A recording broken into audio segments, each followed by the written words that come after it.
Understanding the church, సంఘమును అర్థం చేసుకునటం, లేకపోతే ప్రభు యొక్క శరీరమును వివేచించడం అనేది చాలా ప్రాముఖ్యమైన ఒక విషయం.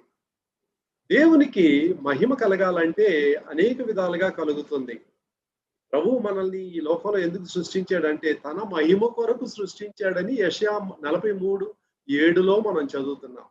నా మహిమ కొరకు సృష్టించిన నా జనులు అంటున్నాడు. అంటే the purpose of my existence, నేను ఈ లోకంలో ఉనికి కలిగి ఉన్నానంటే, ఈ లోకంలో నేను జీవిస్తున్నానంటే దాని యొక్క అర్థం ఏంటి?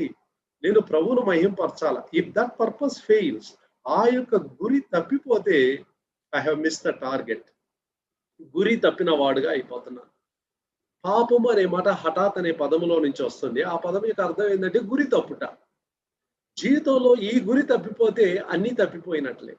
కాబట్టి దేవుని మహింపరచుట. ఎలా మహింపరచగలము? వ్యక్తిగతంగా మహింపరచాలి.